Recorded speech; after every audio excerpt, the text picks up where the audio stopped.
Hi, welcome to Talk About here on Shaw TV North Island. My name is John Twigg. I'm glad you're tuning in because we've got a great guest today, Damien Gillis, renowned videographer. Thanks for coming in, Damien. Oh, my pleasure, John. Well, I think some people watching would know, hey, I know that guy. He grew up here. That's right. Yeah. So 2 blocks from here, actually, just down the hill. Yeah. Wow. Last night, as we're recording this, I watched, it wasn't the premiere, but the local premiere of your latest film, Fractured Land. I had a full house, fascinating story. Just to maybe, you can do it better than I, what's the story about and how did it come about, that kind of stuff? Well, it's a coming-of-age story of a young Aboriginal lawyer from northeast BC, the Peace Valley, named Caleb Bain, who went to law school essentially to better represent his people in the face of an onslaught of industrial development that has been going on for years in that area, where my family actually settled 100 years ago as well. So I'm keenly aware of and still have lots of uncles and cousins that live there. But in the recent years, we've seen this relatively new form of natural gas called shale gas or fracking that has swept over that landscape. And there's just some very big companies and a regulator that doesn't really listen very much to local First Nations or landowners about some of the concerns they might have, the water issues and the impacts of the industry. So he went to law school to be able to have better tools to represent his people. And we don't really, it's not an issue film or an environmental film. It's a story about a young man. But you cover a lot of issues. And we see them really through his eyes, yes. You know, and so as far as how this film came about, we met him early on. My colleague Fiona Rayer, who's another Vancouver filmmaker, we co-directed and co-produced this film. We actually started it 5 years ago, and it's just recently finished. So it's been a long journey. But very early on in that process, and as I mentioned, I have a number of uncles that work in this industry. They've been doing it for a long time, and I think even they've seen that things have really changed in the last 10 years. When you say this industry, you mean natural gas, but yeah. You know, natural Not gas filming. is an interesting kind of euphemism that really doesn't apply today to this new way of getting gas, which is called fracking. So. I could see, and my colleague could see, that this was going to be the next big wave of kind of energy development in BC, very important issue in our economy and to our future. And so we started exploring the possibility of a film around this, and we're very early on introduced to Caleb as an expert on the issues. And we went up north with him, and he introduced us to his family and really welcomed us into his world. And we could also see that he was a really eloquent young fellow who would make it an interesting subject, and instead of making an issue film, we could follow his life and the struggles that he goes through. And we realized that fracking, which is really this process of drilling deep underground into shale beds. 2 miles? Yeah, it can be up to that, and then horizontally as well for up to 2 miles across these shale beds. And then with a mixture of high pressure water, sand, and toxic chemicals, they're able to crack that shale open and unleash the gas. But that fracking process really became a metaphor for the inner conflict within individuals like Caleb and his family and his community, where they're trying to balance these competing pressures for job creation and economic development, which their community needs, versus some protecting their land and water, which is a sacred duty to them that goes back a long time. So Caleb's mother is a senior person working in the oil and gas industry in Calgary, and his father is a residential school survivor and an environmentalist, I think you say, and a critic of the industry. So he carries these conflicts within himself, within his own family, and even the idea of going to law school and leaving his territory and hunting and the things that he likes to do with his grandparents, leaving that behind to go down to the big city and essentially becoming part of the very kind of colonial system that has really oppressed his people, broken their treaty contract in terms of protecting their land. And that's Treaty 8, by the way, which means correct. that it's supposed to have really historic rights. One of the few areas of BC that does have a treaty, and yet its terms are routinely ignored. What the treaty said, and this was signed at around the turn of the last century, 1899. 1899, and adhered to by different nations over the next decade or so. What it said was the Crown can settle some of this land and do some development, but that would never prevent, it would never be so much as to prevent the First Nations from continuing living their traditional lifestyle the way they did before contact. Hunting, which comes out. Fishing, hunting. Yeah. So what you've seen now is over the years, beginning with the first big dam, which actually washed out or flooded my own family's ranch, Gold Bar 20-mile ranch, which is now under the Williston Reservoir, and that was in 1968. Yeah. And that brought a whole bunch of mercury contamination to the fish in the reservoir, which they can't fish.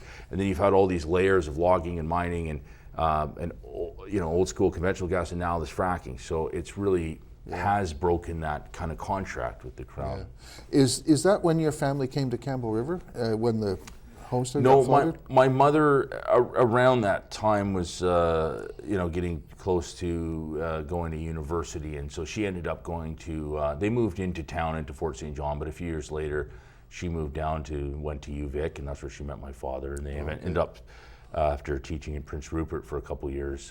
They moved to the better climes of Campbell River here, and I think we're quite happy to get away from a little of that rain from up the coast. And so that's how I wound up here. But many of my uncles and cousins remain in Fort St. John and work in this very industry today. So I didn't approach the issue with my mind made up or trying to be overly critical. And I think we've really, through Caleb and his struggles and through the film, we've really reveled, I think, in a lot of ways, embraced the complexity of these issues. It's not there's no easy answer to this. The film does a fantastic job on many, many levels, but one of the best is bringing that out, the dichotomy of, preservation versus industry. It was,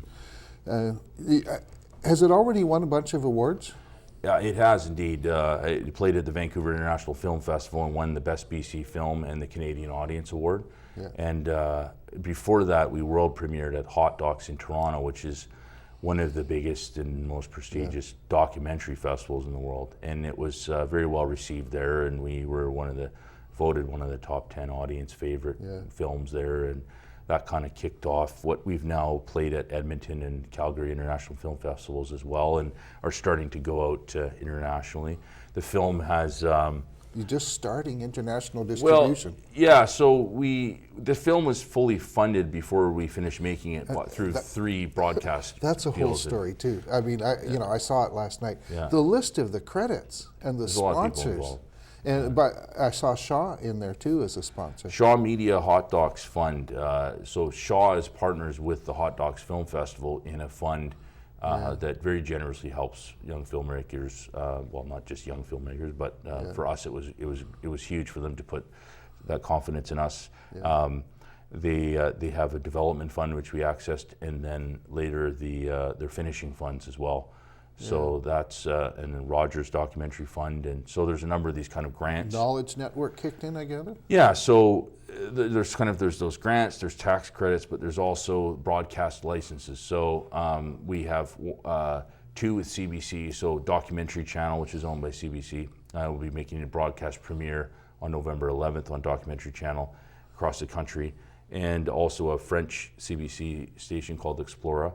And then in our BC, our second window broadcaster kind of gets the English rights right after Documentary Channel's had them for a year and a bit, is Knowledge Network. So that all is part of the package of being able to make the film and have the resources that we needed to tell the story. And it's not easy to travel the amount that we did around and up north and getting into the gas fields and that, it takes some doing, so we needed that support. Were you filming from the outset when, you had that first meeting? Yeah, we were actually, and it's remarkable how much of that early footage, because we were just kind of getting set up on these new cameras, and we sort of, this is really an investigative trip, but we filmed while we were at it, and quite a lot of material that we shot from the very first trip 4.5 years ago ended up in the film. The film starts with a drone scene, high up kind of.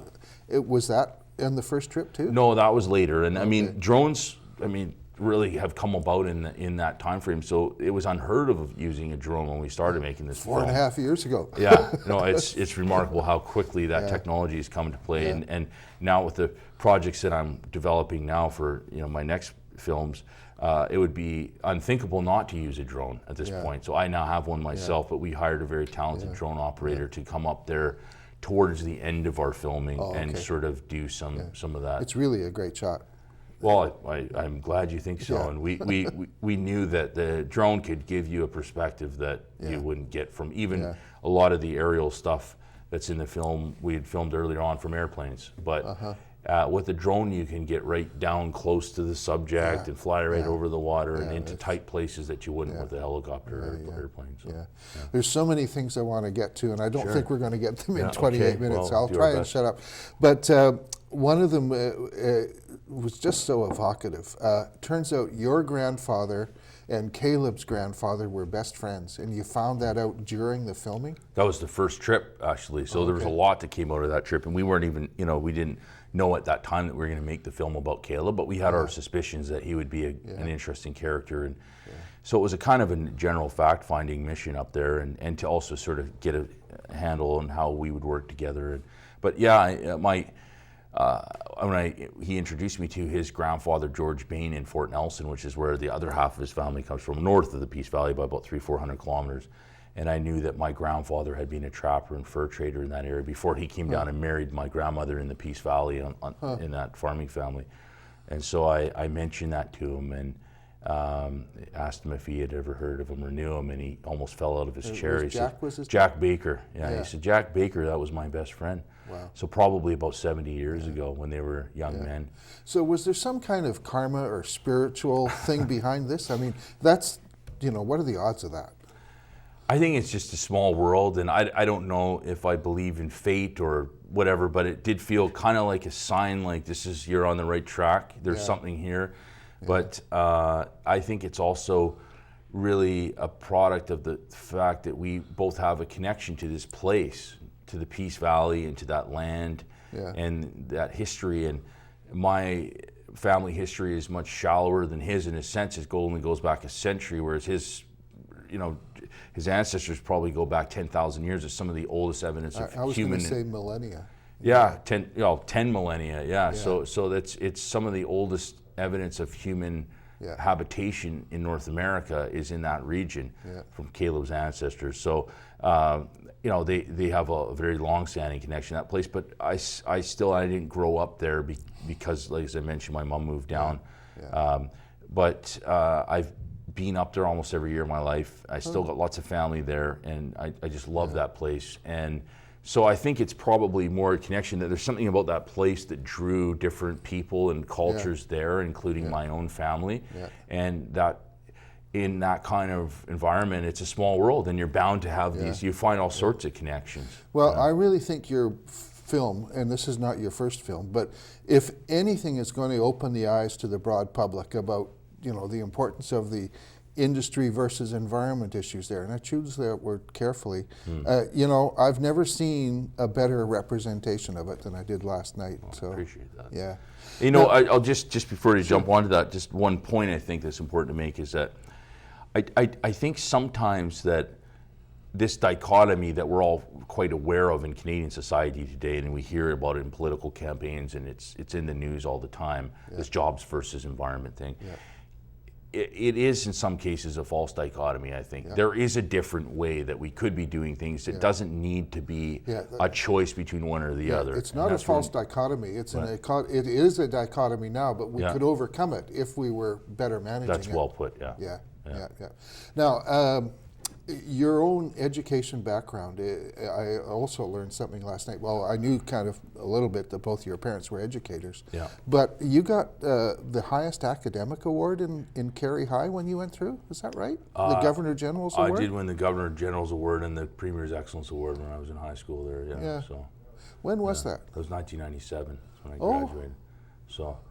I went off to university and studied religious studies and a little bit of film and music, and kind of I didn't follow any kind of academic path. I just sort of studied what I found interesting from a kind of human perspective, and that led into ultimately into this work that I'm So doing. you were at UBC studying, I guess, a mixed bag of arts. Yes. But you took every film course you could?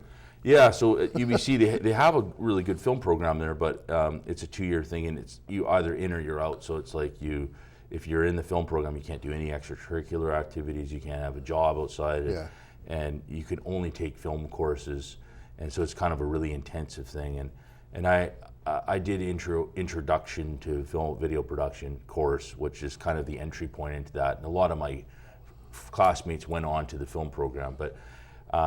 I decided I wanted to start a company. I started doing video production for the university and learning through doing kind of thing, and paying for my equipment through contracts, and I wanted to study other things than just film. I wanted to kind of learn about life and sort of some of the subjects I was interested in that would later go on to kind of be the things I'd want to make movies about. Yeah. So. But I took all the courses that you could do without being in the film. So film history and screenwriting and theater and video production and et cetera. What was your first film or video? Well, the very first thing I did, I guess, professionally was for the sort of the annual video for the UBC sports program, for the varsity program. So I was hired to go around and follow all the teams in basketball and hockey and soccer, and then put together a kind of a year-end highlight reel, and then I would do little vignettes on the Hall of Fame inductees into the Sports Hall of Fame and the history of the sport kind of program. I was at UBC 72 to 70, no, 69 to 72. Yeah. But I covered sports for the UBC student newspaper. There you go. So Frank we have some, that's a big name there. And Ken Shields, I saw Ken Shields play. Yeah, Ken Shields was, I remember when going to his soccer camps in Campbell River, so. Wow. But so you did a bunch of films, but you also do a website called Common Sense Canadian, which I'm amazed how you find the time, and also the orientation of it. It's, we've heard of the Tyee, it's fairly famous as an independent, but where does that fit in from your perspective? Well, film is just kind of like sweeping endeavor. When you make a feature film, it took 5 years to make one film. So, and whereas which I really tough enjoy. On the cash flow, eh? Well, you find a way to make it work, and we were blessed here with having a lot of support in that regard. But you got to make you've got to invest, at the time in something that you may not get back for another 3 or 4 years. And now it's paying off on that front. But with I enjoy the daily interaction with these stories, and that's what kind of the journalism side and it's it's environmental journalism. Much of it is opinion oriented, and we don't shy away from that. But that's something I really enjoy, is kind of keeping in touch with these issues as they evolve on a daily basis. And so that's what the Common Sense Canadian enables me to do. And I co-founded it with Rafe Mayer, who was famous. Who's that? Yeah, he was. Does anybody watching not know Rafe Mayer? Well, I'm sure there may be some of your younger viewers that don't, but he's a Hall of Fame broadcaster and outspoken guy, and very concerned. He was an environment minister, and what I always liked about Rafe was that he was a Socrat, a right-wing sort of cabinet minister, but with a real conscious concern for the environment. And we so often, again, going back to that dichotomy, we sort of put this box where if you're care about the environment, then you're a commie or something, and then if you otherwise you're free enterprise. Jobs, and and that doesn't fit with my values. I'm somebody that believes in fiscal restraint, and I have some element of conservative values in me. But I think it's like kind of the old school small c conservative, which actually where conservative was tied to conservation of resources, of tax dollars, and so leave it in the ground, conserve, as opposed to keep it going so that it reproduces. Just be careful and prudent about the kind of decisions that you're making, and think about the public interest. Like when Bennett flooded that land of my family's, we paid a terrible sacrifice. But at the time, I think they at least understood that it was to build a public power system that was going to provide affordable electricity to the whole province and to businesses. Today, what we're doing is undoing that legacy under today's right-wing government is all about privatizing and giving away that legacy. We sold off BC Rail. We're giving away that legacy of BC Hydro. So it's a different brand of conservative or right-wing politics today. And what we're trying to do with the Common Sense Canadian is just inject, as you say, common sense into these sorts of public policy discussions. It doesn't matter whether you're coming from the left or the right. What's in the public interest? We got to recognize that protecting our resources in water and land, that's bigger than any kind of political issue. That came out a bit, I think, in the movie too, is like the next issue is water. Absolutely. I mean, look at this dam. Taking a drink of Campbell River's great water. It's great water. That's one of my favorite things about coming back to Campbell River. You look at this dam, Site C, which would be the third dam in the Peace Valley, which we're in the process of just starting to build, which could still be stopped if cooler heads prevailed. It would flood some of the best remaining farmland that we have in BC. Our expert agrologists have said it's enough to feed 1 million people. It's very quality soils. People don't really understand this, but that's what the experts tell us.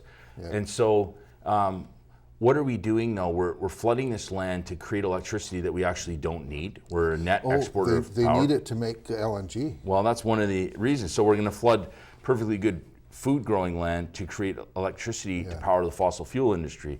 Meanwhile, in California, where we depend on hugely for our imports of food, we only grow about 40% of our food in BC. They're having a drought that continues on, and they can't grow as much food anymore. And so we're in a really dangerous place where the old way that we depended on, where we can just outsource our food production to other places. Water isn't just about water, it's about energy, it's about food.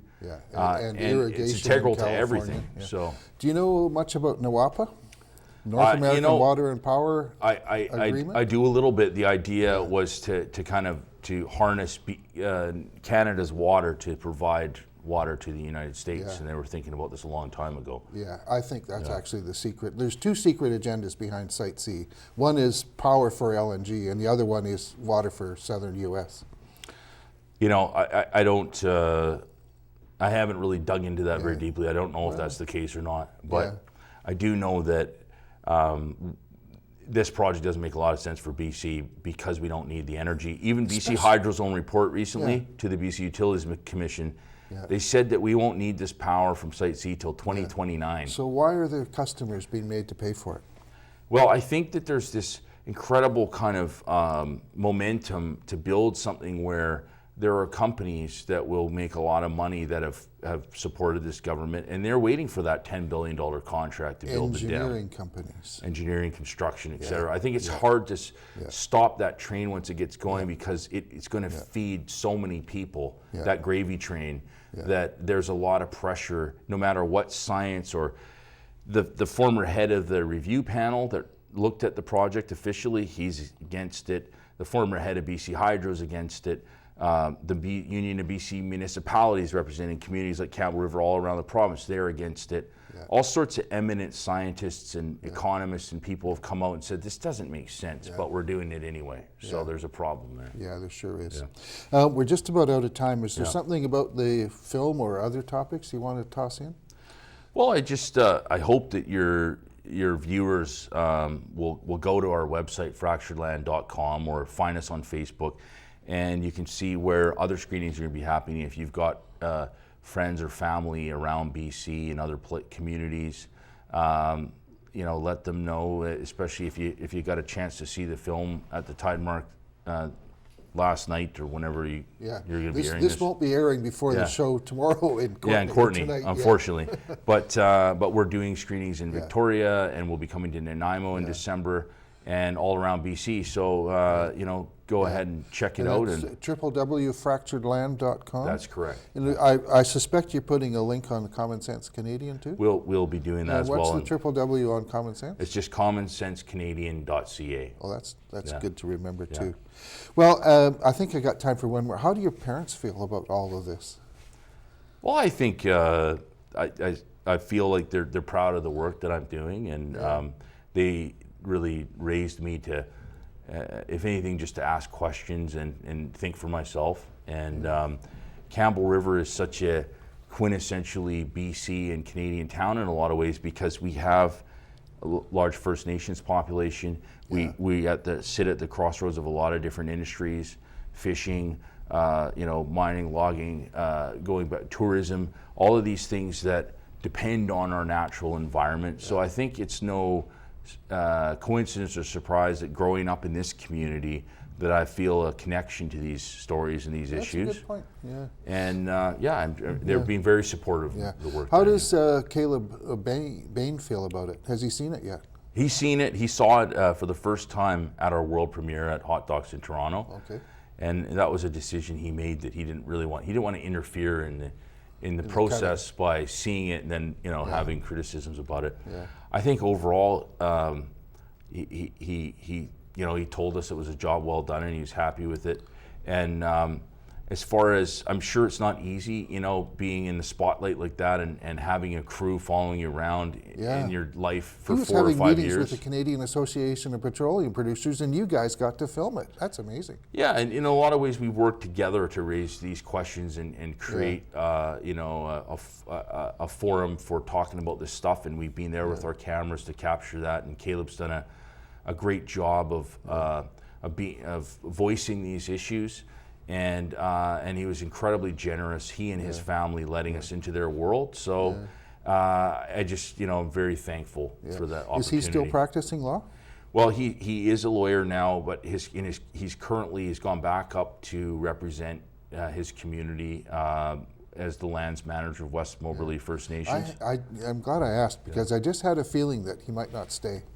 As a lawyer, well, there are many lawyers in this country who go on to be politicians or other, that's not uncommon, but who knows? I'm sure that what he learned through the law is going to really help him in no matter what he does. And I wouldn't rule out at all the possibility of him ending up practicing law, but right now he's representing his nation and other First Nations around these really important energy issues in the best way that he knows how. Well, that's a good way to end.